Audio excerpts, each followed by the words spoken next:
Bwana nipone,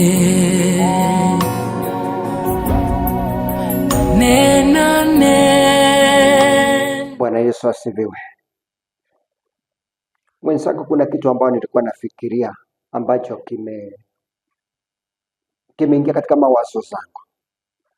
Kuna mtu ambaye amefanya kazi kwa muda mrefu sana mpaka amefikia retirement age, anaenda nyumbani, lakini akiangalia kila kitu ambacho alikuwa anafanyia kazi, hakuna evidence ya kuonyesha ya kwamba huyu mtu alikuwa anafanya kazi. Ndio anachangiwa ili aweze kujenga nyumba. Hakuna kitu ambacho kinaonyeshana ya kwamba alikuwa anafanya kazi. Ni miaka tu ambayo inaonyeshana. Inawezekana mwenzangu, wewe ni mmoja wa wale ambao katika hii maisha ya hapa ulimwenguni umejaribu, umeng'ang'ana katika maisha yako, lakini hakuna evidence ya kuonyeshana ya kwamba umefanya kama ni biashara kwa miaka 10. Hakuna evidence ya kuonyeshana ya kwamba umefanya kazi kwa miaka 10. Hakuna kitu ambacho kinaonyeshana ya kwamba wewe umekuwa mfanyikazi wa serikali kwa miaka 15. Hakuna kitu ambacho kinaonyeshana ya kwamba wewe ulikuwa daktari, lakini kuna magonjwa ambayo ulikuwa unatibu. Hakuna evidence ya kuonyesha ya kwamba kuna watu hapa ambao nilifanya hii kazi wakapona. Yesu mwenzangu, jua kwamba hii ni kitu ambacho inavunjanga moyo. Lakini leo niko hapa ili niweze kukupea moyo na kukusaidia ili uweze kujua kwamba hii situation it can change. Kuna mwenye anabadilisha situation kama hizi wakati ambapo, kwa sababu hii dunia kuna mambo yake. Kuna vile ambavyo watu tunafanya vitu, lakini wakati mwingine asipo kwa uwezo wetu, kwa sababu inaweza kuwa inaonekana ya kwamba you are a failure, yani ya kwamba wewe umeshindwa, lakini haujashindwa kulingana na Mungu ambaye anaishi. Katika kitabu cha Luka 5 fungu lake la 5 tuanzie fungu la 4 mpaka fungu la 8 ukisoma, kuna wale ambao walikuwa wanafunzi wa Yesu, walikuwa wanafanya kazi ya uvuvi, wakafua samaki, wakajaribu usiku wote. Na mimi nikiwaangalia naona ni kwa professional fishers. Yani walikuwa wale watu ambao walikuwa wamezoea bahari, walikuwa wamezoea kuvua samaki, lakini ikafikia siku ambayo walikuwa wameosha neti zao, walikuwa wameosha, walikuwa wamesafisha, wakaamua ya kwamba wacha tuweke, kwa sababu walikuwa wamejaribu usiku wote na hawakuvua samaki hata moja. Yani wamekaa usiku wote kwa baridi, wametembea bahari yote, walikuwa wanatembea na kwa bahari wakienda katika hizo, wakitumia hizo boti zao. Akina huyu alikuwa pita na wenzake, lakini mwisho wake ikifika asubuhi hawakuwa na samaki hata moja, ya kuonyeshana ya kwamba walikuwa wanafanya hii kazi wakati ambapo walikuwa wameosha nyavu zao ili waweze kuziweka, ili waweze kungojea usiku mwingine. Walikuwa wamevunjika moyo, lakini Yesu Kristo ndio aliingia. Ukisoma katika fungu lake la 4, hiyo Luka 5 fungu lake la 4, Yesu alipowaona akawaambia ya kwamba ingiza nyavu zenu, ingiza nyavu kwa maji, yani uko ndani kabisa ya maji, into the deep waters. Petro akamwambia fungu lake la 5, akamwambia kwamba ile kitu ambayo yani inanipea moyo nikiangalia vile Petro alinena.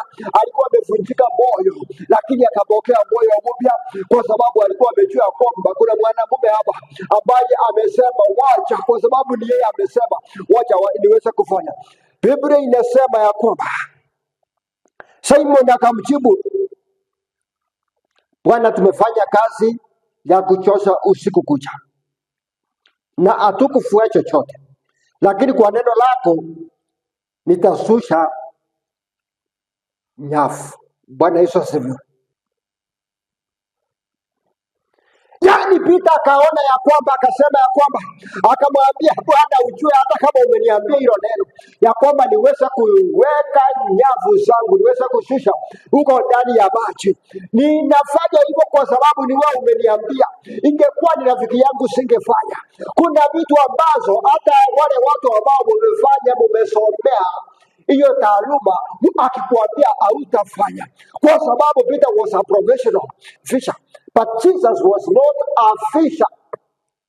Yesu hakuwa mtu wa kutafuta samaki, lakini Peter alikuwa yule mtu ambaye ilikuwa kawaida yake, lakini alikuwa amejaribu na hakuweza, lakini akasema, kwa neno lako nitafanya vile umesema, kwa sababu Yesu alikuwa ameona samaki. Yesu aliingia kwa imani, akajua kwamba ukiweka nyavu ndani ya maji ya chini utafua samaki wengi. Na yenyewe Peter alipoweka nyavu zake, alipotia nyavu zake ndani ya maji mengi, Peter akavua samaki mpaka wakashindwa, yeye na wale wenzake wakashindwa kutoa hizo samaki, mpaka wakaanza kuwasigno, wakaanza kuambia wenzao ya kwamba mkuje muweze kusaidia, tumepata zile ambazo ni nyingi. Na kumbuka ya kwamba walivua samaki wengi wakati ambapo ilikuwa mchana. Usiku samaki zinapatikananga usiku. Peter walikuwa wanajua kwamba samaki hazipatikani mchana, zinapatikana usiku. Wakavua usiku wakupata samaki, lakini Yesu Kristo akakuja akabadilisha, akasema, sasa hata kama ni mchana, weka nyavu zenu, tia nyavu zenu kwa maji, mtapata samaki. Na Peter wakatia nyavu zao, wakapata samaki ambao ni wengi hawakuwahi pata wakati walikuwa wanafanya hiyo kazi kwa muda wote. Ni nini ambayo ilifanyika? Ni kwa sababu Peter alitii neno la Yesu. Ni kwa sababu Peter alijua kwamba huyu mwenye ananena nangu sio binadamu, ni Mungu. Yesu Kristo kwa sababu ameonekana na alikuwa amesikika yale ambayo alikuwa amefanya, ile evidence yenye haikuwa evidence ikaachiliwa. Sasa Peter wakirudi nyumbani, walikuwa na evidence ya kwamba walikuwa wanavua samaki usiku, lakini hawakuwa na hizo samaki, hawakupata usiku, walipata mchana, kwa sababu kwa neno la Yesu.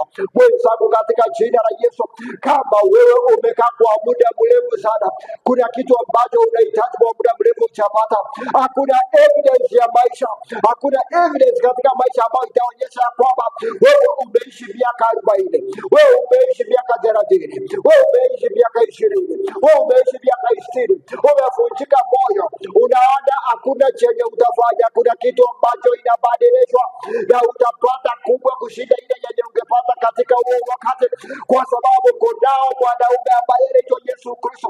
Akiingia na badilisha story, inabadilika.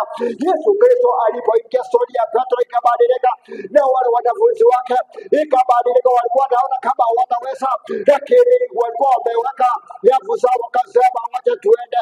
Hawakuwa na evidence, lakini Yesu akawaambia mtoki hapa, kuna evidence. Na Petro akasema, you are Bwana. Yaani kwa sababu ya neno lako. Na leo Yesu Kristo anakuonekania katika jina la Yesu. Chukua imani vile Peter alichukua imani, akasema, you are Bwana. Na leo usikie hili neno, ujue kwamba at the word of Jesus, kwa hili neno ambalo linaleta hiyo situation itabadilishwa.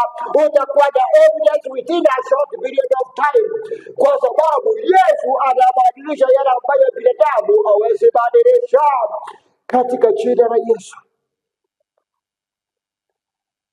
May the situation change in your life in the name of Jesus, kwa sababu kuna mwanadamu anaitwa Yesu Kristo. Huyo ndio ninaleta leo, tunapoomba pamoja, akushukia kwamba uweze hiyo situation uweze kubadilika. Hata kama umefanya kazi kwa miaka 10, ikuwe sasa it is speed. Hivi tunafanyika ina speed way, kwa sababu kuna mtu ambaye amekuja hapo. Utapokea kushinda yale ambayo ungepokea, kwa sababu hujafanya peke yako. Umefanya na mwanaume ambaye anaitwa Yesu Kristo. Umefanya kwa neno ambalo Yesu amesema. Sema neno moja, maisha yangu itabadilika. Napenda hiyo chorus ambayo wanaimba, wanasema, nena neno moja na moyo wangu utapona. Na wewe leo moyo wako upone, maisha yako iweze kupona kupitia kwa huyu Yesu Kristo, kwa sababu amenena. Na mimi niko hapa kukutia moyo kwamba huyu Yesu Kristo leo tukiomba ananena. Baba yetu, pewe sifa na kuinuliwa kwa sababu ya mtazamaji wako. Maisha yake anahitaji Yesu Kristo iweze kubadilika, apate evidence. Mwenye amefanya kazi kwa muda, baba yetu, hakuna evidence ya kuonyesha kwamba alikuwa amefanya hiyo kazi. Hakuna evidence ya kwamba ameishi ile miaka yenye ameishi. Baba yetu, badilisha hiyo story katika jina la Yesu. Wengine baba yangu, wale ambao wamefanya kazi ambayo walisomea, ambao wanajua, lakini Yesu Kristo hakuna matokeo ambayo Yesu Kristo inafaa, kwa sababu walikuwa peke yao. Yesu Kristo uweze kuwaonekania usiku wa leo. Badilisha maisha Yesu Kristo, na uwape Yesu Kristo kitu ambayo itaonyeshana. Uweze kubadilisha Yesu Kristo maisha Yesu Kristo katika jina la Yesu. Baba yetu, uweze kufanya kwa haraka katika jina la Yesu, vile ulifanya kwa Petro katika jina la Yesu na wenzake. Kwa neno lako baba yako watapona.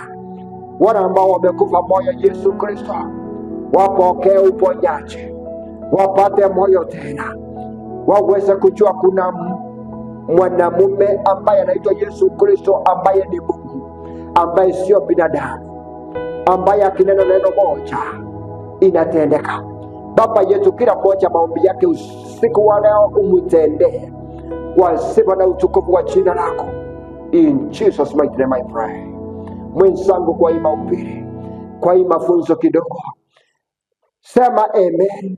Andika comment yako hapo amen, ili Mungu aweze kukutendea. Kumbuka ya kwamba ukisema amen inamaanisha unakubali. Tunakubaliana pamoja. Kwa hivyo andika amen na Yesu akutendee hivyo hivyo. In Jesus mighty name I pray. Nena neno moja, neno moja, nena neno moja, Bwana nipo